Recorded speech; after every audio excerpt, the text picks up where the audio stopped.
what we saw, that was part of the first part of the second chapter. Arjuna asks, after having listened to pretty much what I told you, Arjuna asked Lord Krishna a question, right? And we will read that question here. It says, Arjuna vacha Sthita Prajna ka bhasha samadhistasya keshava Sthita kim prabhasheta kimasita prajeta kim. You'll chant after me. Would you like to? Yes. Okay. Arjuna vacha Sthita Prajna ka bhasha Sthita Prajna ka bhasha samadhistasya keshava samadhistasya keshava Sthita kim prabhasheta kim prabhasheta kimasita prajeta kim. kimasita prajeta kim. So Arjuna is listening to this and he is wondering, is there any person on this earth who has understood Brahma Vidya, understood the real nature of Atma, right? And also grown as a result of living a life of Karma Yoga, which includes everything that I told you. Okay? So that means it's a well assimilated knowledge, right? Is there a person like that living among us? Right? And if that person is Sthita Prajna, Prajna means knowledge, and Sthita means whose knowledge is not tainted with problems. It is well established. It's not swerved. Right? So he says, if there is a person like that, how does that person behave in this world? Okay. How can I know somebody is a wise person or not?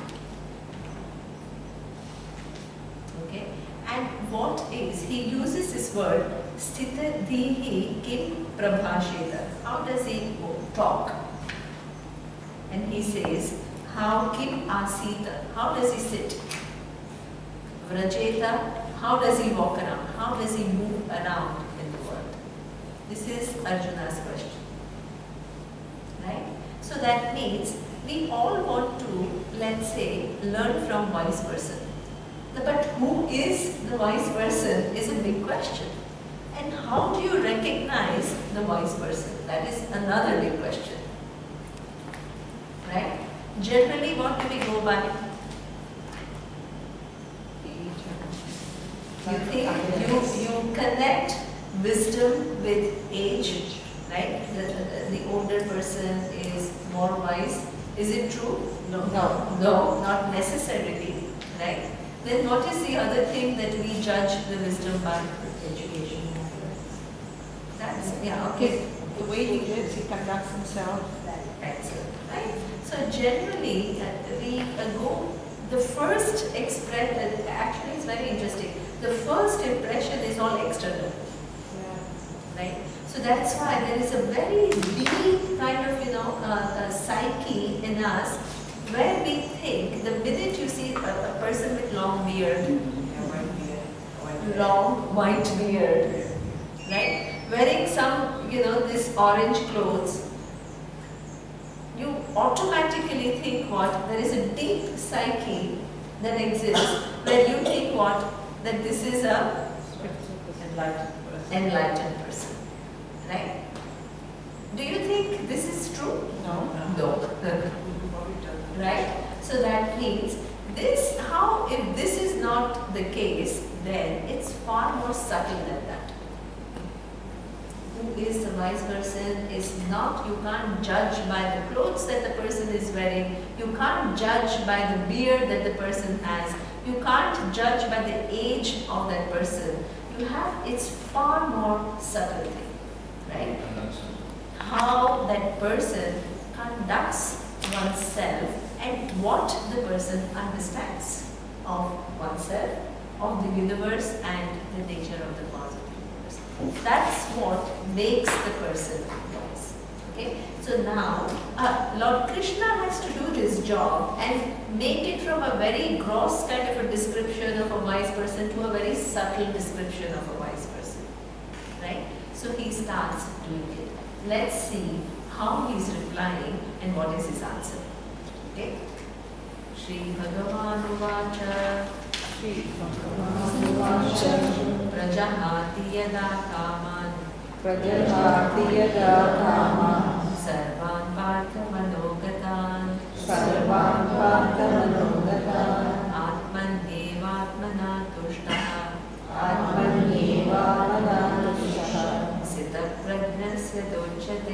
Sthita Prajna Dochate.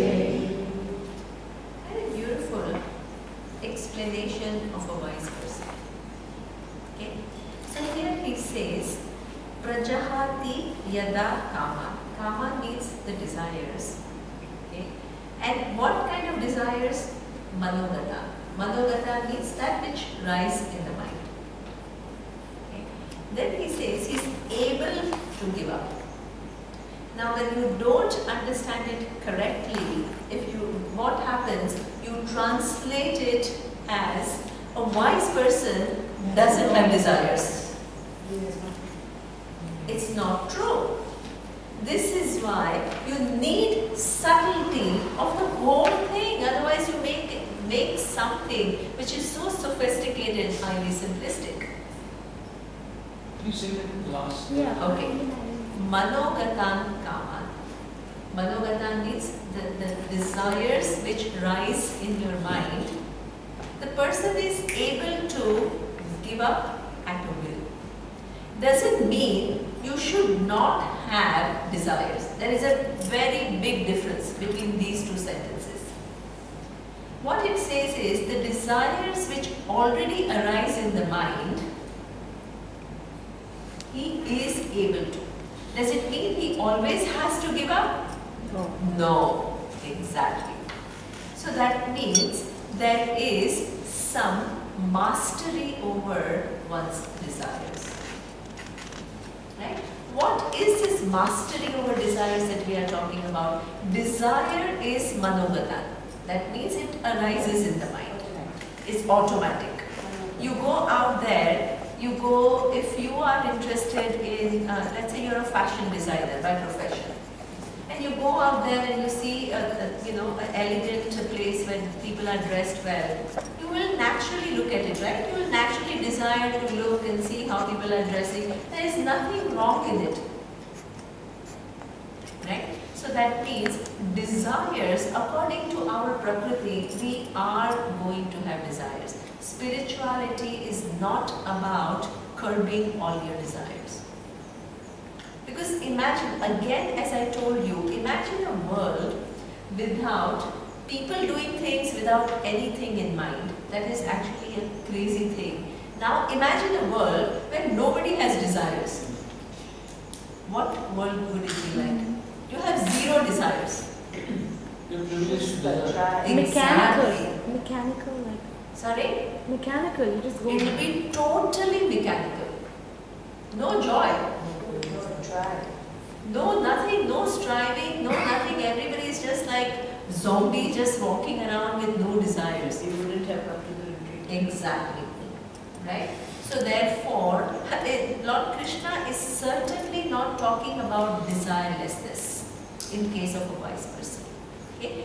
Now, then, what is the difference between a desire of us or you or any external person and a desire of a wise person?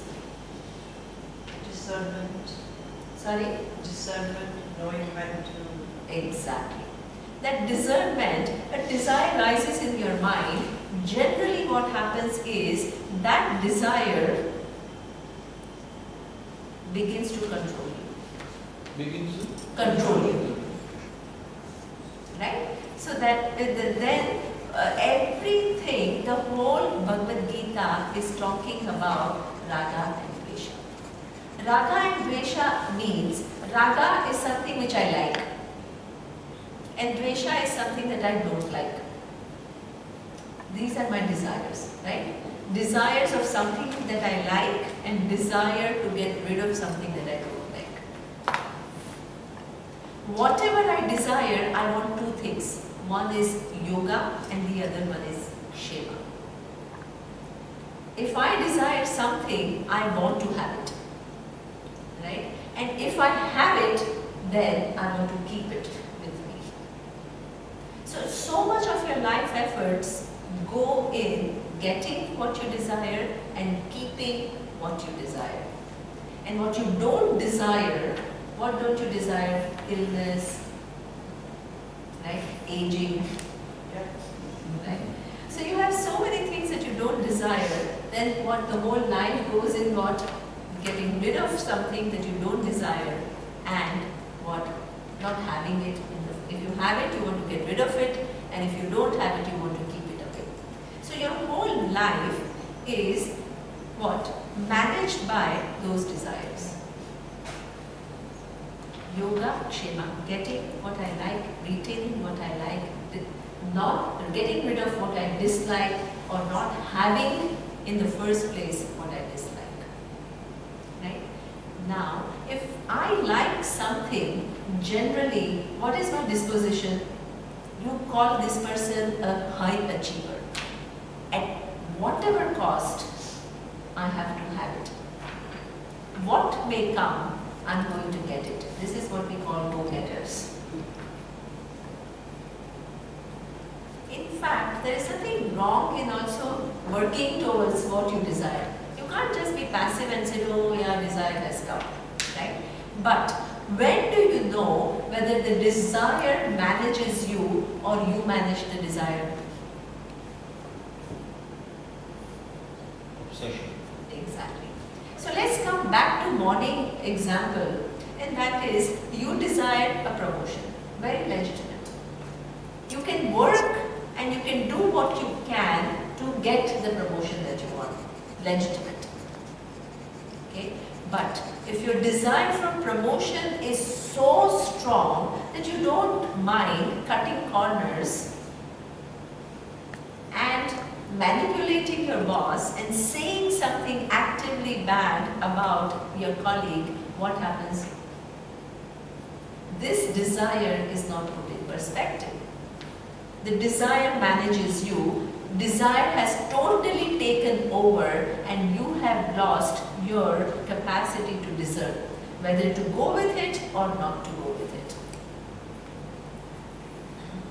When you can manage every desire that comes to your mind by assessing it against, what did we see in the morning? Dharma. Samanya dharma, swadharma, right? And then use your own decision whether to go with it or not. This is what we call you have mastery over desires. They don't dictate you, you learn to manage them. This is a wise person. A wise person is not afraid of desires. Desire, according to Vedic philosophy, is one of the privileges, as Viresh is saying. Your capacity to desire is your privilege. Because of that desire, you can do so many things. Even that Loka Sangraha comes out of a desire to help the humanity. You're wanting to be a contributor, it all comes out of desire. Desire to grow, desire to know. Everything is desire. Right? So that means desire is a privilege. When you don't know how to manage those desires, it becomes what? They begin to dictate you. It becomes problematic. So a wise person, what has a wise person done? Eliminated desires? No. The wise person has learned how to manage desires. If I can fulfill my desires, it is fine. Don't have a guilt, right? Oh, many people come and ask me, oh, I'm not yet so spiritual because I love, nice clothes. I love good food, so therefore I'm not yet dispassionate. Very common thing. But there is no place in this book where you are told to be detached and dispassionate. You are told to have objectivity. If you can, the objects of the world or any aesthetic is meant for you to enjoy. Music, art, it's all meant for you to enjoy. And that, how do you actually enjoy? First, there is a desire for you to go and listen to a classical concert. It's all desire based. Okay? You desire to learn music and you spend years learning music. It's all desire driven. Okay? So that means if you label desire as something which is unwelcome, you will do a great disservice to yourself. Desire is a tool. How you use it is entirely up to you. Either you can use your capacity to desire and desire moksha. Moksha, the word, there is a word called mukshu. Mukshu is, in Sanskrit, it means moktum ichu. Icha. Icha means desire. The person who desires to be free. So that means your capacity to desire, either you can waste it away on small things or you can use it on what? Becoming free and what? Growing as a person. So that means it's a tool that is given to you. If you can learn to use it right, then you are a wise person. If you waste it away on small insignificant things, or in order to fulfill desire, you don't follow dharma, that becomes problematic. So that means having right relationship with desire makes you a wise person. Okay. Now, there is what we call, once you have a proper relationship with desire, do you need to eliminate desires? No. Our teacher says you can have few more desires because you know how to manage them. They don't pose a problem for you. Through your desires, you can accomplish many things and you become that achiever and a contributor. Okay. Now, how do I, that's the second question, right? It's very easy to say that, oh, I have to kind of, assess every desire through a certain dharma. But, when you live, I think this morning, Namita was saying, we've created society where somehow everything is so distorted that if somebody is thinking straight, it's very difficult. Imagine you go with your sense of dharma and you don't get the promotion, for example. Okay? And the society tells you the person who rises is a success. The person who drives BMW is successful. A person who lives in a huge apartment is successful. And you know that when you don't get this promotion, you won't be able to do any of those things. Right? And we are influenced, whether we like it or not, we are influenced by what? Society. The society and societal norms. Because everybody wants to be known as somebody in the society. Right? So one thing is, not only there are my pressures, there is second thing which is societal pressures which sometimes makes me behave in a way that is not right. So how can I gain the strength to behave more from my understanding than all these pressures of my own desires and also the pressures which are created by the societal norm? Where do you get the strength to live by what you believe in?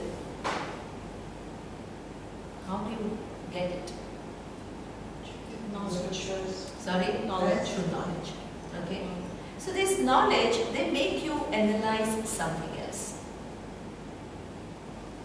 Okay? You think that somewhere along the line, you equate your promotion to your success, to your happiness, to everything like that, and you make this implicit connection. Right? Not just promotion, but you connect it to success, happiness, and then you want it. Now, Vedanta makes you analyze what is the source of happiness. Are objects or people or situations, are they able to provide you happiness or not? This is what we call analysis. We all experience that sometimes in the presence of one object, it could be a diamond, or it can be designer clothes, or it could be anything. Or it could be simple sunset. It could be anything. In presence of that object, you are happy. Right? You can't deny that. Because if you like it, and if you are in presence of that object, then you are happy. Now, what is our conclusion? Where does the happiness that we experience is attributed where? When you achieve that, when you get that. Where is the source of that happiness? Something External. As Neeta says, we think that the happiness belongs to what? The object.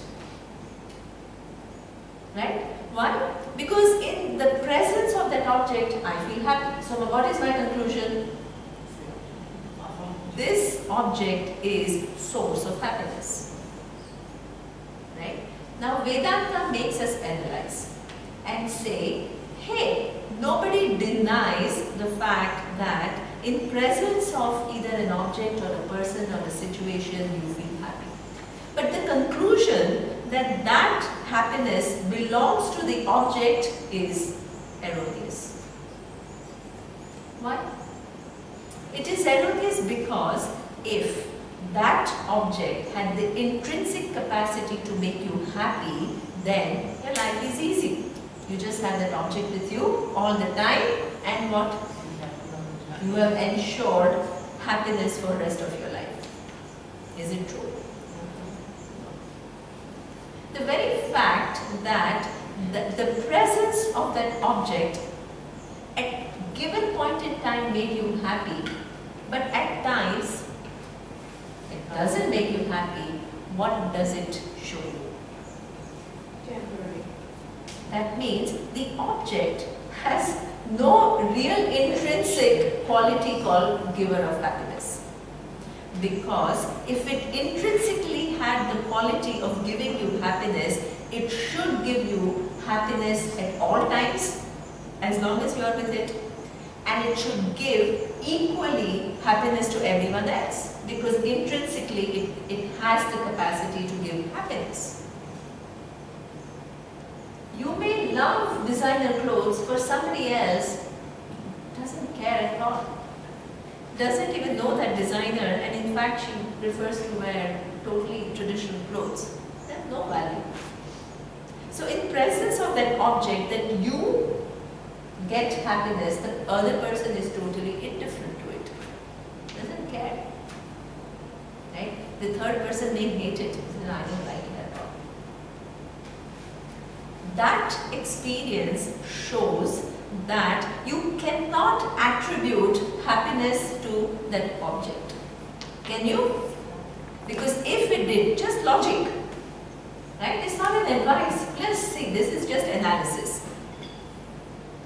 The analysis is that if the object had some quality called happiness, in the presence of that object, I would always be happy. That is the first thing. And everybody else who comes in contact with that object would always be happy. But both are not true. Okay? That means I have to take away from the object the attribute of happiness. But I still have to account for the experience of happiness that I feel. Where does that come from? Your five senses at a given point in time. Desire. Maybe it's a oneness. You say ignore this temporary happiness. Yes, but where is the source? Even though it's a temporary happiness, the object is not giving it. What is giving it? Your senses. Okay. Senses, So that yeah. means, okay. So that means not only your senses, because your senses do only the reporting part, right? But they collect and they send the message, right? So that means your, what you call the source of happiness, people generally say, oh, it is within. Within. Right? But if it was within, you should always be happy. You don't even need to look for anything. So that means it's very interesting. Right? If happiness was within, we would all be searching. We would all be all fullness walking around everywhere. We are not with us. So that it's very interesting. Neither you can attribute happiness, the quality happiness, to an object outside, nor you can attribute it to within, inside, and still you have experience of happiness. Where does it come from? Need to be. Sorry? I need to be happy. Doesn't it come from your inherent soul? You're either happy or unhappy generally as a human being, as a soul. From the Okay. Similar. Okay. inherent nature. What? Exactly. What you were saying, there is some truth to it. Correct. But I will put it more simply. Right? Perfect. Right?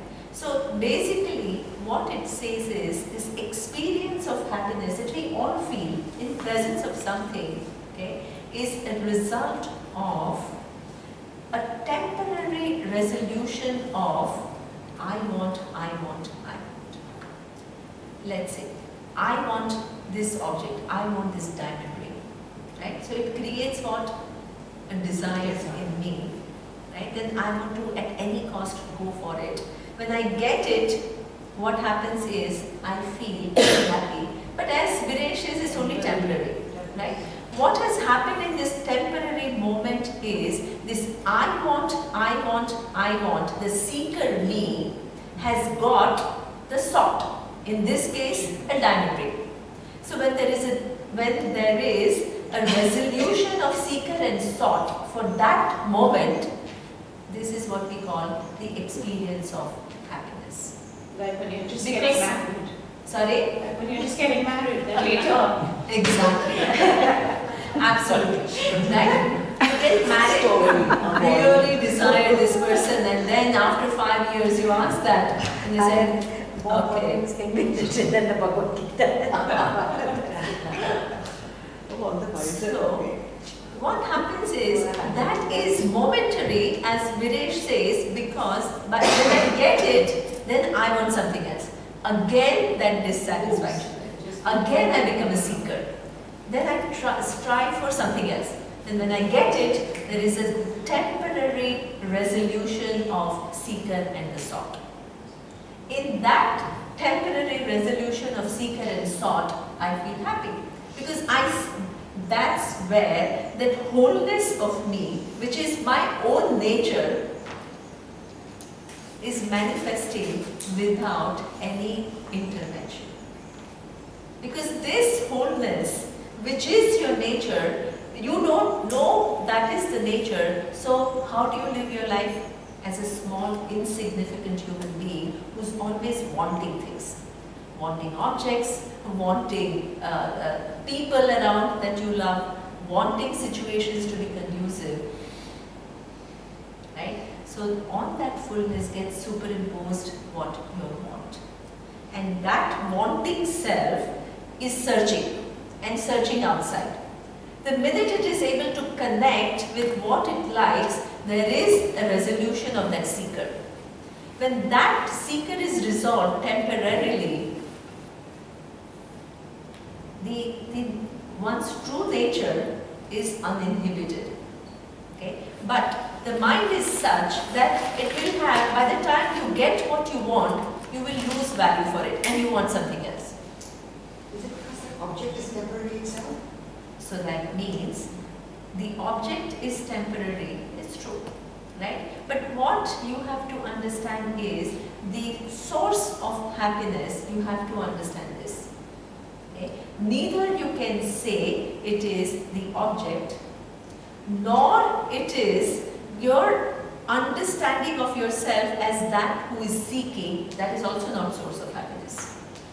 The source, the real source of happiness is your true nature, which is the whole. So when that temporary person in you, which is a wanting person, resolves in presence of an object, right, you experience happiness. And you attribute that happiness to what? The object. That's a mistake. Right? The real happiness, the real contentment comes from knowing the true nature. And that is why, because the question is, if no object, no person, no situation is able to produce the happiness that I am searching for, lasting happiness that I am searching for, then where is the source of this happiness? This is where Lord Krishna is saying, Atmani eva atmana tushta. This is the Sthita. Self by self. Sorry? Oneself Self will by come. oneself. Right? So now the person has to find out the true nature of oneself. Atmani eva atmana tushtaha. Tushtaha means satisfied. In what? In Atma. By what? Atma. This is the Sthita Prajna. In Right. Atma by So now, So in other words, I can be alone, but I will not belong to you. In other words. exactly. But here the vision is much more.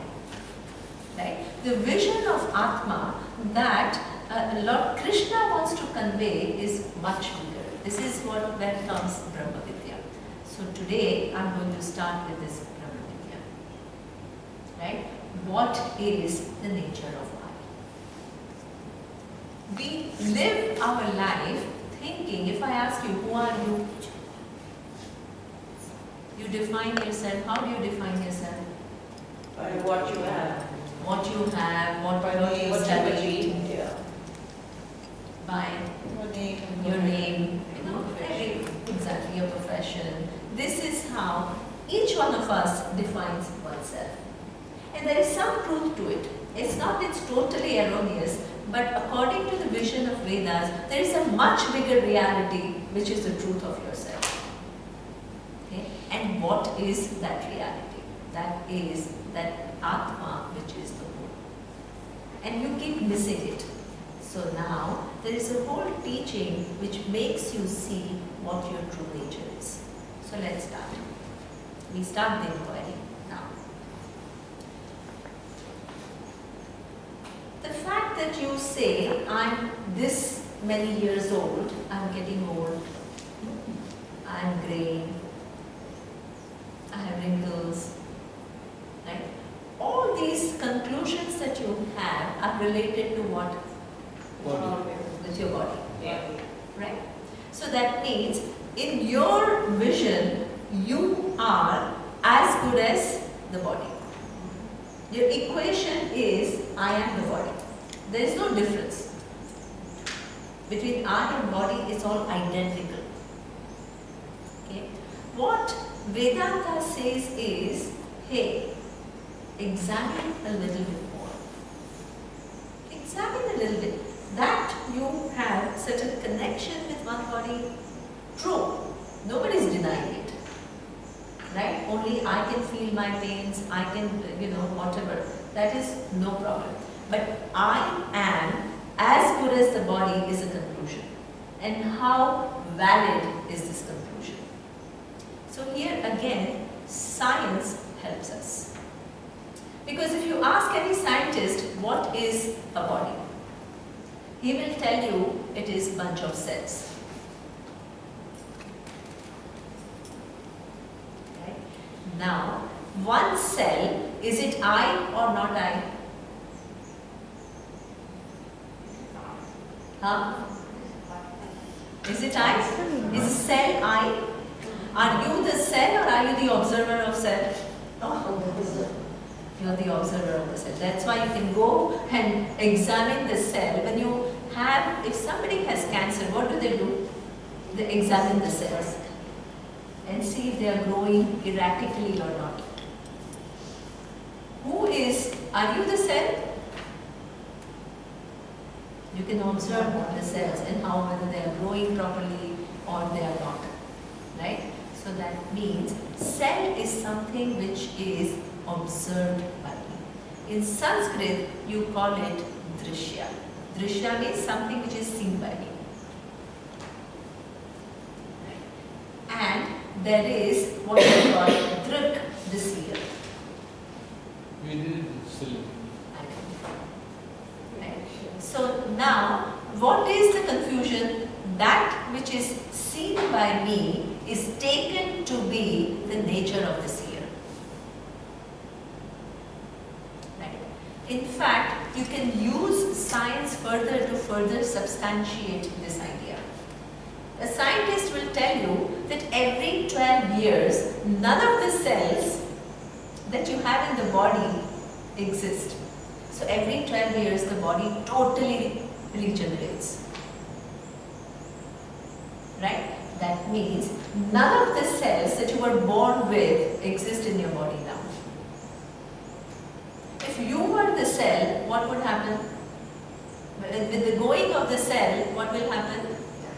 You will go. Right? But actually, even today, you may have shed some cells and new ones may have regenerated. That means you are independent of what? All the cells, and body is nothing but cells. Okay. Now, that means the body is limited. Nobody is denying that. That's why you have to do so much to fight against some nature laws. You have the choice and you can do it. There's nothing wrong with it. Right? But you have to work that extra hard if you want to defy a little bit the laws. But it's good, there's nothing wrong. Okay. But the fact is that you have a relationship with one body, and the problem is you have taken the attributes of the body as attributes of I. The attributes belong to what is observed by you, and you impute it on what? The observer. That is a mistake. As long as that mistake remains, you cannot but have a complex. What kind of complex? One of the biggest complex is that of mortality. Nobody can handle mortality. There was one question which was asked to Yudhishthira by one Yaksha, and he said, show me where is the greatest delusion. And Yudhishthira says that we all have limited life, but we all live as though there is no end. Because of the soul. Exactly. But we also that need to accumulate some incredible amount, right? But how do you mean we all live as if there's no end? How do you Because people are so uncomfortable. The minute there's so much denial. There's so much denial because we feel uncomfortable with the idea of mortality. to talk about To it? talk about it. Ah. Right? So there's some denial. But people plan their lives on it, they plan their That's money on it, their future, their retirement, all of that. That's true. But the retire of living. Retirement is of living. Correct, but Yeah. so physically retire from my job to retire from life thereafter. But what is if people are afraid? Okay? Afraid of one's own mortality and what? Losing people that we love. That is one problem of making a mistake. The second problem is, even if you, let's say you have a proper this thing, still your body is limited. Right? So that means you can't always have the perfect figure that you want. So then it becomes what? A source of complex. You go to a party, you see somebody else who's looking younger, who's looking in your vision more beautiful. What do you tell yourself? Instead of enjoying that beauty, what happens? Jealousy. Exactly. Right? Because when you can't see anybody happy or you can't see anybody better because it reminds you of what? Yes, sir. Your inadequacies, your smallness in terms of the body. This is why it's interesting because all these, few years ago, the image of a beautiful woman was what? You see any sculpture or anything, they are all, and then you have this, and then the modern image of a beautiful woman is what? Skinny. Skinny means like so thin, and then everybody tries to be like that. So next time you go and eat, you can't just enjoy the food. What happens? So many complexes that we suffer from stem from our complete association with the body. First, there is an error about who I am. Secondly, that gets compounded with increasing complexes. So it becomes a very well entrenched error, which gives me all kinds of complexes. Even though it's an error, it is the only reason that you are having a human existence here on earth, because you have your body. You should take care of it in the highest possible fashion. True. You should all come with me for a walk. Absolutely. What Navas is saying is right. What Vedanta says is just a fact. Right? The fact is that you're making an error about what is drik and what is drishya. Drishya is the body. Drik is the person who's aware of changing conditions of the body. Right? But you take them as exactly one and the same. Right? Vedanta doesn't say because body is drishya, you should be indifferent to it. That is our own addition. That is what makes a good teacher of Vedanta and a mediocre teacher of Vedanta. A mediocre teacher of Vedanta will say, anyway you are not the body, so be indifferent to it. Be detached from the body. That is not what Vedanta says. It doesn't give you an advice. In fact, it will agree with you. Among all the different houses, you have a special relationship with one house. And you do take care of that house.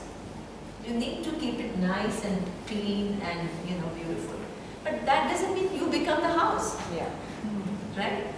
Among all the cars, there is one car that you own and you need to keep it clean and nice, and it says nothing wrong in having a nice fancy car. But if you start thinking, I am the car, that's a problem. So that means we are not saying you should not care for the body. That's not the message.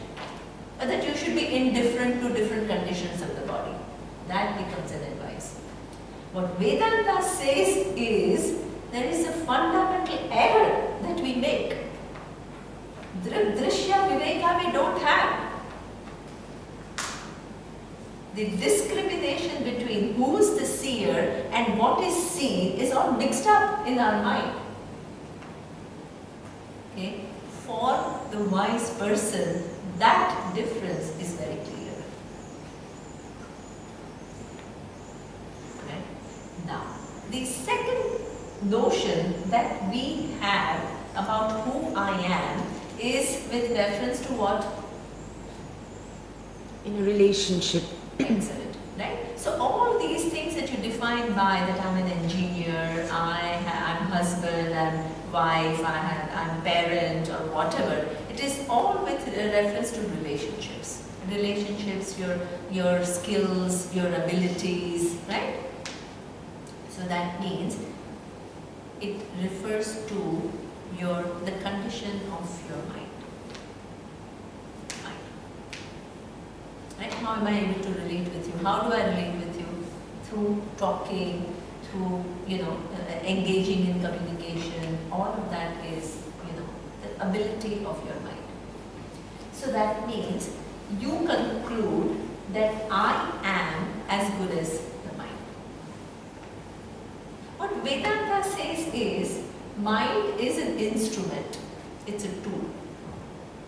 Relook at your relationship with the mind. What is mind? You ask a neuroscientist, you don't even need to ask Vedanta. What will they say, what is mind? Thoughts. Exactly.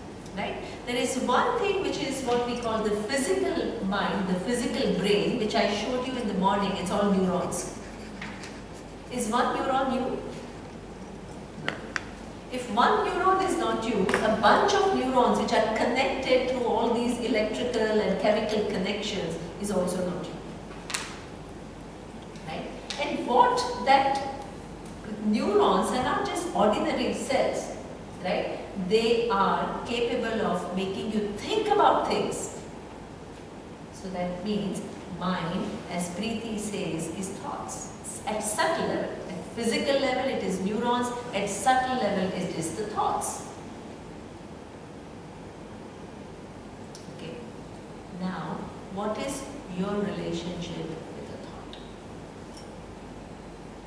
Is one thought you or it is not you? If you were the thought, before that thought came, you should not exist.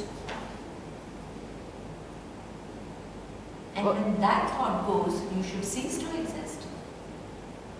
But your thoughts are colored by who you are. That may be, whatever the quality of thoughts that may be, but this here we are talking about something more fundamental. Your relationship with the thought. Are you the thought or are you the observer of thoughts? Perfect. Right? This is fundamental, right? So that means your thoughts change. What is our mistake that we make? Attached to the thought. I define myself as that thought which is existing at that given point in time. And I think it is the only reality about myself. Can you give an example? So for example, if I'm happy, right? If the thought is that of happiness, what do I say? I'm happy. I am happy. There is a thought of happiness. Nothing wrong. But I am happy is your conclusion. Right? So because if you, then what happens? That thought is replaced by something else. Are you there or not? You are very much there. Right? So there is the thought. How long does a thought last? Moment. Every thought is momentary. If you were as good as the thought, what would happen? You would be just momentary. Right? So that means there is a relationship where there is a confusion. What is an object of my awareness, of my understanding, I take it as I. Thought, again, just as the body belongs to Drishya category, the seen category, the thought equally is what that of the seen category. But what is the mistake I make? I take it as Drik, the seer. And I live with that mistake for rest of my life or lifetimes. I am as good as the body and mind, and that is how essentially I define myself. And I engage in the world, because if I define myself like that, how am I? How much of the universe I occupy? If this is the only reality about me, how much of the universe I occupy?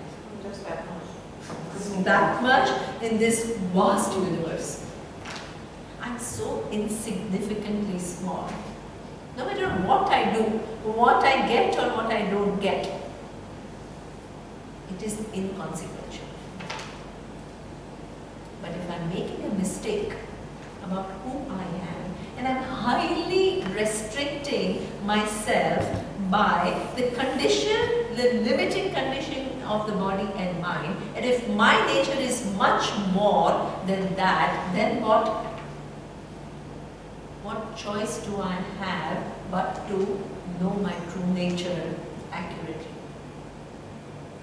This is what a wise person has done. Inquired into something that everybody takes for granted. For everybody, I is as good as the body and mind. And a wise person has questioned that which everybody doesn't question. Okay? Now, the mind, even though it is thoughts, what is interesting is how is it that all of us make a mistake? We take the thoughts to be I, where actually it's very easy to understand I'm the observer of thoughts. Because I am there before a thought comes, I'm there after the thought goes. It shows I'm independent of thoughts. In my presence, the thought comes and goes. Why do we all make the mistake? Because it goes through us. Exactly. It goes through us. Perfect. Right? And it goes through us not in a random manner, it goes through us in an extremely intelligent manner. These thoughts, if you see, what is interesting is they are of 4 different categories. The first is what we call manas. Manas, the second one is buddhi, the third one is chittam, and the fourth is ahankara. We have to see each one of them. These are all thoughts. Right? So, what is manas? Manas is when I go through situations, right? Not only the eyes report something to the brain, but the brain makes some sense of it and it produces what? Logical. That is the second one. The first, it produces some kind of emotion. Impulse and emotion. Impulse and emotion. This is what we call the instinct, the mind which is running on instinct. Certain emotion, fear. Okay? So therefore, this is what we call the emoting mind. The emoting mind is that you not only see things, but you give meaning to what you see, and then you have emotions corresponding to that. It is all done by your thinking, by the way. Does it happen in this order? So that means, Does it so happen in it this happens order? very quickly. Yeah, See, it it's happens- still to dissect it. When I first look at you, the first thing I have is my logical mind or my emotional mind? So that means both can be working. Both can be working in the sense that you have seen some people like me, and you can, so even though you don't know me, you bring back the Those memory, thoughts, right. and then you make some inferences about me. Right. So that means, and then that produces emotion. So it's all happening simultaneously. Yeah. Right? So there is this emotion that happens, right? The second set of thoughts are what we call buddhi. Buddhi is your reasoning capacity. Right? So that means that reasoning capacity that you have is not ordinary. With this reasoning capacity, you can figure out so many things on the universe. You can come to know how old was the universe. You can come up with the theory of Big Bang of how the universe started unfolding. You can study quantum physics and see, oh my God, the whole universe is nothing but atoms. You can figure out so much with your buddhi. There is a neuroscientist called B.S. Ramachandran, and he is in California, and he was holding this human brain in his hand, and he was saying that this 2 or 3 pound instrument, it is marvelous what it can do.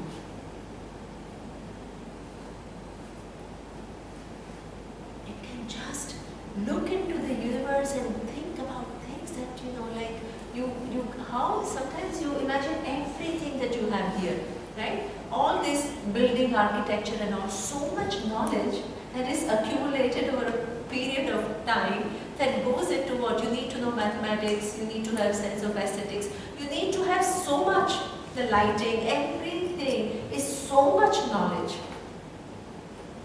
Any small thing that you see, there's just so much knowledge. That is a collective knowledge that we human beings have acquired over a period of time. all this is done through buddhi. We send rockets to the space. Amazing. We understand some laws and we know how to use those laws to accomplish some things which were unimaginable. This is the capacity of your buddhi. Not just ordinary thinking. This is brilliant. Okay? So that is a faculty of these thoughts which are constantly changing. They can do all this. They can produce emotions. They can produce understanding of things. Then there is a third faculty which is very important faculty, and that is what we call Chittam. Chittam is memories. Okay. Imagine you had all these experiences but you had no memory. What would happen? Back to square one. Back to square. In fact, you would not be able to learn anything. Because every learning of yours is building on your existing knowledge. When you go from second standard to third standard, what happens? You don't relearn everything, you build on the knowledge. But you build on the knowledge. For building on the knowledge, what is required is memory. If you didn't have memory, every moment will be fresh. I will not recognize you, I will not recognize anything, I will not know anything, because by the time I've learned one thing, I've forgotten it. Okay, so that means there is this amazing, this brain, which is nothing but the subtle level thoughts, mind, thoughts, they are put together in an extremely intelligent manner that they perform all these functions. Manas, Buddhi, Chittam. There is the fourth thing that Vedanta talks about, which is also part of mind and which is also changing, and that is what we call Ahankara.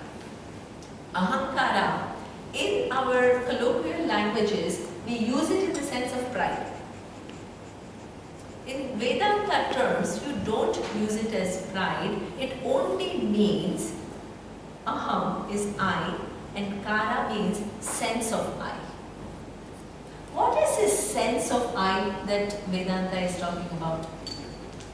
Is very interesting. Because when you go through emotions, you don't just experience emotions. What do you say? I am happy. So there is a thought of happiness, then what do you add? I am to that thought. This particular thing, and that's why when the thought changes and you become from happy to, let's say, sad, then what do you say? I am sad. So that means your I gets connected to so many different thoughts that come and go through your mind. That's why you have all conflicting opinions. One day you are happy, you conclude I am happy, next day you conclude I am unhappy, and it is constantly changing. What you need to understand is, if you were intrinsically one thing, you can't give it up. The very fact that they all come and go means you are free from it. You are the observer.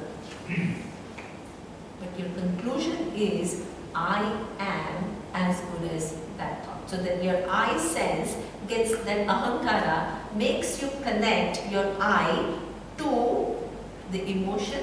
It also makes you connect to what? The intellect.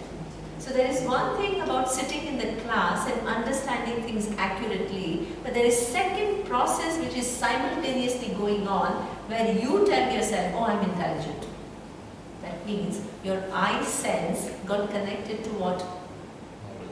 Your buddhi, your intellect. Right? So ahankara is the one which creates that sense of I. It's an I thought which gets connected to your mind, it gets connected to your buddhi, it gets connected to what? Your memories. There is one thing which is the frame of memories which is passing, but what do you say? When I was young, I used to love going out. So that means Again, your I sense here has got connected to what? Your memories. So now you've created an entity of I, your personality, who you think, your self-image, which is based on what? All the different experiences that you had, and then what?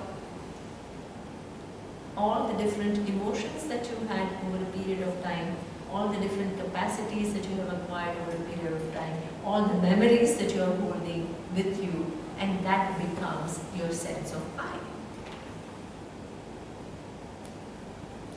Okay. Now, is that the real truth about you? Because it's changing constantly. How many different I-related thoughts you had since the time that you were born? Millions. Billions of thoughts. And you survive all of them. Do you, if I ask you to write down all I-related thoughts that you had from the time that you were born, you will say, forget it. I said, okay, now whole lifetime is too much. Just write down I-related thoughts today.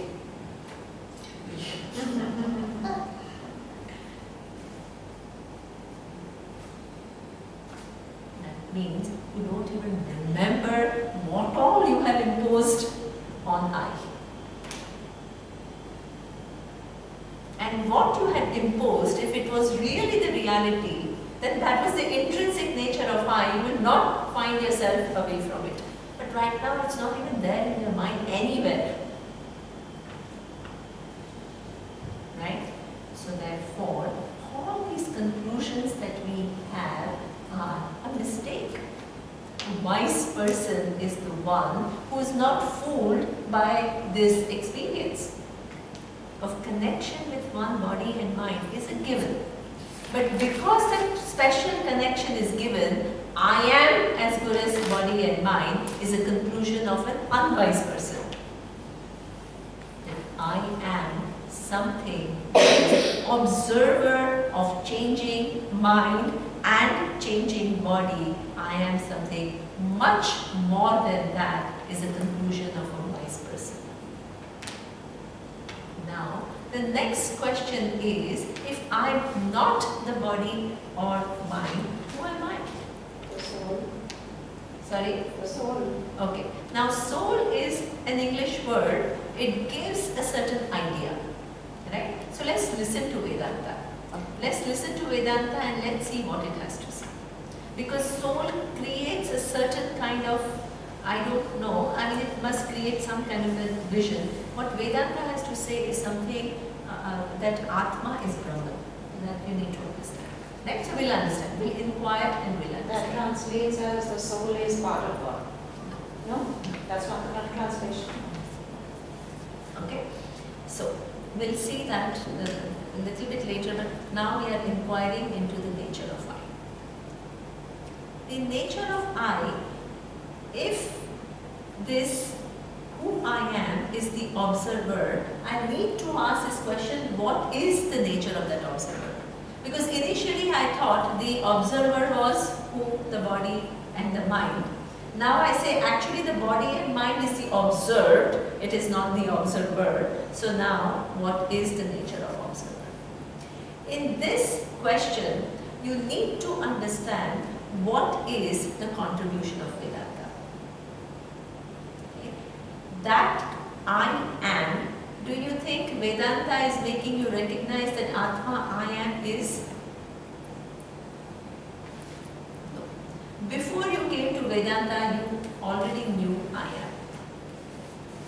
You knew I am, but your I am was mixed up at a wrong place. You were placing your I am at a wrong place.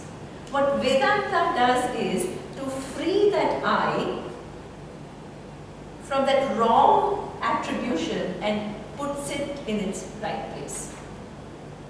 So that means, what is the nature of I? What is the nature of observer which observes the changing condition of the body and the changing condition of the mind? That observer, according to Vedanta, is the awareness. What is this awareness? The awareness or consciousness because of which you are able to observe the changing conditions of your body and mind. This in Sanskrit is called Chit. Chidananda Rupa Shivoham Shivo. She sings beautifully. Manaha Buddhihi Ahankara Chittanilaham. I'm not the mind. I'm not that sense of I that I think myself to be. Buddhi, intellect, I am not. Chitta, the memories, I am not. I am Chidananda Rupa Shiva. What you are singing is what Vedanta is saying. Awareness. Awareness. That awareness is something which is very fundamental, because imagine a thought. Without awareness, would you know the coming of the thought?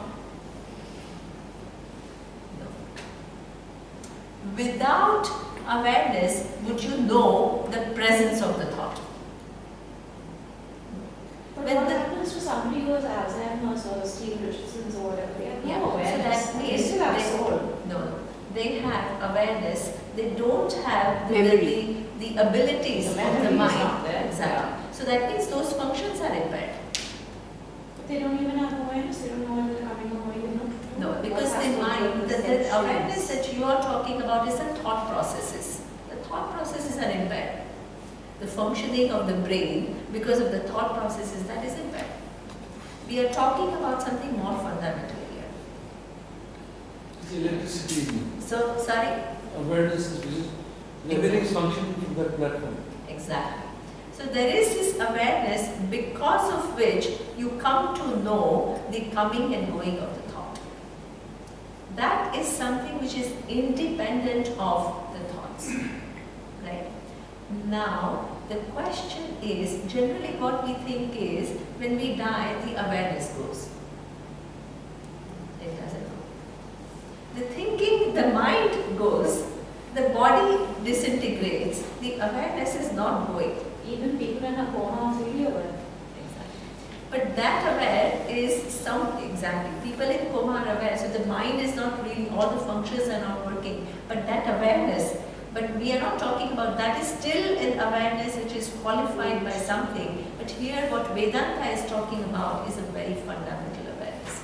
So even if that body connection completely goes, the awareness is not displaced.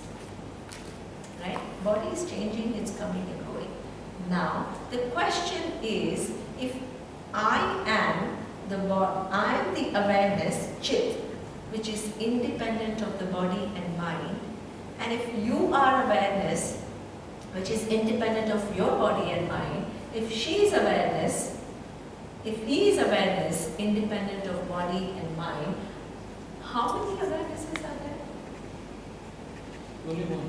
Billions. So I have this Gateway of India class, and one day I asked this question, and Tushar said, as many people there are that many awarenesses, and Neeta said there is only one awareness. Animals. Exactly. So who's right? So we're all a part of the whole. She's always right. Okay. So what Vedanta says is there is actually only one awareness. Why? Why should you believe what Vedanta says? Okay. So that means you have to make it logically tight. Otherwise it just becomes a belief. Right? How would you make it logically tight? I will ask you to think, and I would say, let's assume that you are saying there are billions of these little pockets of awareness. Okay. Now, I will ask you one question. In order for you to say, make a statement, there are two awarenesses, you will have to distinguish one awareness from the other awareness. Then you can make a statement, there are two awarenesses. Right? So in order for me to distinguish one awareness from the other, how can I distinguish based on certain attributes? this awareness has this attribute and this awareness has that attribute. Right? But we have just seen the attributes belong where? The bodies are different. So the attributes of the bodies are different. Nobody is denying that. The minds are different. So the attributes of minds are different. Therefore, there are many. There are many bodies, there are many minds. There is no doubt about it. But if I have already shown you that you are independent of the body and mind and you are awareness, what attribute would you give to awareness which will distinguish my awareness from your awareness? What attribute? There is no attribute. No, but there are It's a many fact. levels of awareness also. No. Some people will pick up on a lot more and some people a lot less.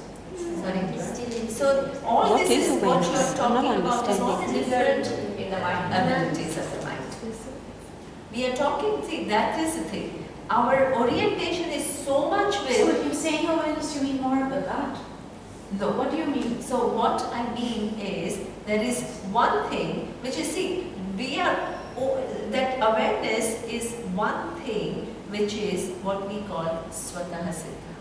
Swataha Siddha means it is self-evident. Now the problem is, it is so I am is evident to everyone.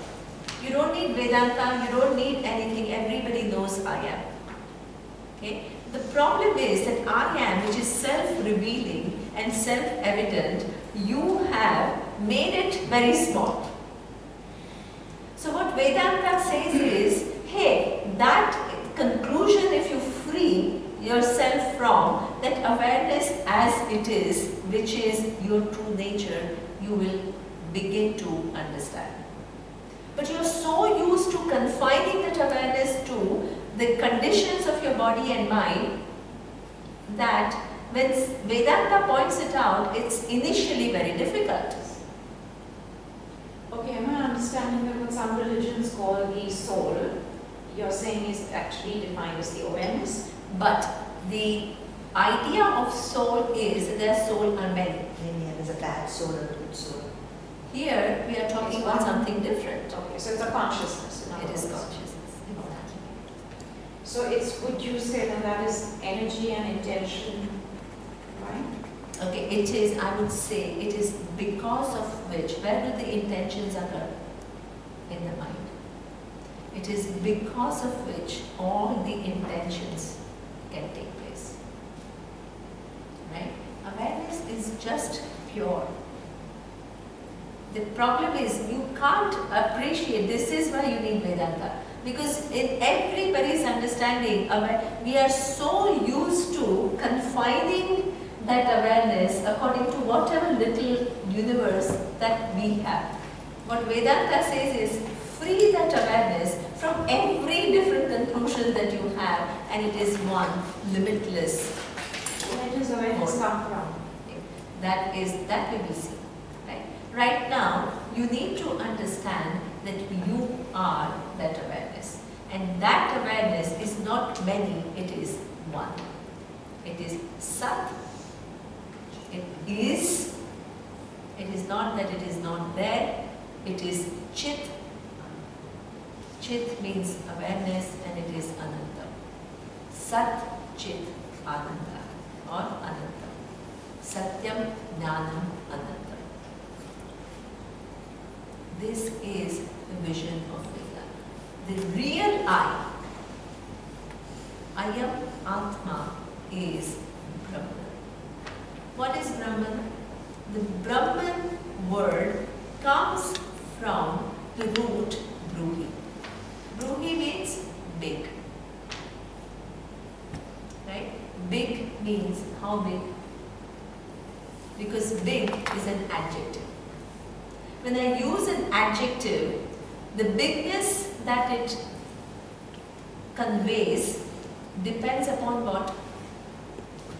The noun it qualifies. What you are talking about. When I say a big table, how much bigness you have in your mind? How much bigness do you imagine? different. And big table means maybe it is from there to there. But when I say big mountain, how big do you imagine? Imagine Himalaya, which is how big? Huge. The adjective big is the same, but the bigness it conveys is very different depending upon the noun that it qualifies. It's an adjective. So what about existence which has no awareness? Okay, 1 minute. Okay, we will see. Is there an existence without awareness? So the class behind you. Yeah. Okay. So that you have to give time, because there are all these questions which are answered one after the other. Listen, but you're right, these are good questions. Okay?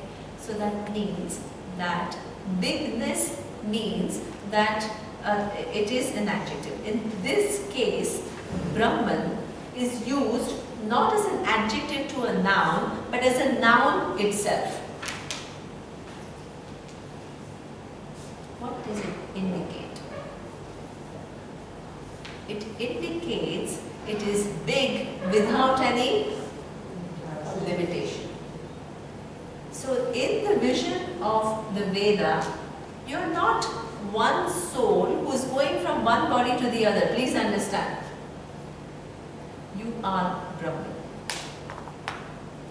And a wise person is the person who has figured it out. That you are that awareness which is limitlessly big. So you're part of the whole? So that means now you have to ask this question, does awareness have parts or not? No. If awareness had parts, then my awareness would be cut here And just there. and just there, and your awareness will be cut here, right? But actually, They're not what equal. exactly what Vedanta says is it is undivided whole. That's what you do. How do you understand that? Okay, so we have a very nice example. The nice example is, if I ask you, this glass, is it part, this glass space, is it part of the space? Is the space cut into parts? Any physicist you ask, the physics has no part, the space has no parts. It is one undivided whole. If it is one undivided whole, why do I call it glass space? Then glass seems to, not in reality, seems to confine the space. So you can say, with reference to the glass, you can say this is inside space and that is outside space. This is a point of view. But in reality, is there any inside and outside? Is the space cut by the glass? No. The reality is the glass moves in space. Space is undivided whole. There can be hundreds of glass, there are 1, 2, 3, 4, 5, 6, 7. 7 glass spaces. But is there really 7 glass spaces?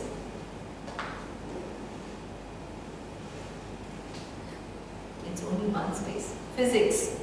It's not Vedanta, it's physics. Right? Undivided whole which appears to be confined to what? One given form. Same thing about awareness.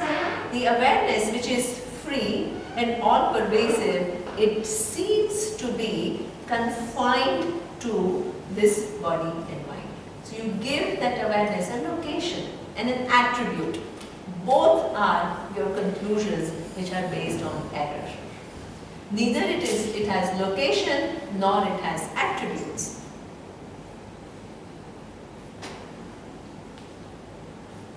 The wise person has figured it out. Whereas we are all fooled by the experience. Or that as though confinement, like the space seems to be confined to the glass.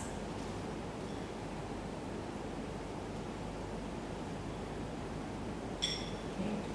This awareness, now I have to, it's over at 6:30, I will stop. Now the second question, which I will just raise the question and I will stop there, the answer will be given in the next class, and that is, now we have two categories. One is awareness, which is drik, the seer, and everything else is what?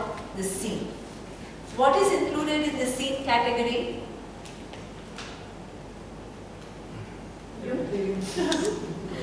All the bodies, all the minds, the table, the chair, all the objects, the planets, everything, time, space, everything. Everything is what we call drishya, the seen, and there is one awareness which is undivided seer. Okay. Now we need to examine what is the relationship between the seer and the seen. When we see that relationship, we will answer Nawaz's question. Which is? Okay, so good. Good, you forgot the question. Okay. What was So the that question? means your conclusion is that the awareness is only in living beings and it is not in non-living beings. No, I assume it isn't. Okay, wonderful. So how do you show it? So I'm going to show it. Right? So this is why it is not just belief system, it is examining the reality and seeing the truth. Right? So we will see the relationship between drik and drishya. What is the mistake that we originally made? That this body and mind, which is actually drishya, we took it as drik, the seer, and we made it so small. Having released it from the characteristic of the seer, of the seen, now I made it as seer, which is free from anything which is seen. Then the second question I ask is, what is the relationship between the seer and the seen? Are there two things? Drik is one category, awareness, and drishya, the other category, which includes what? The entire universe, which is what? Time, space, and every object in the universe. What is the relationship between the two? Are they two independent entities or not? That we will see in the next class. Because the wise person has figured it out. So you want to know, you want to be wise, you need to figure it out. So is that tonight or tomorrow? Tomorrow. Tomorrow will be wise. Can we give our So when are we meeting now? Okay, I will. Om Purnamadav Purnamidam Purnam Purnamudachyate Purnasya Purnamadaya Purnameva Vashishyate. Om Shanti Shanti Shanti.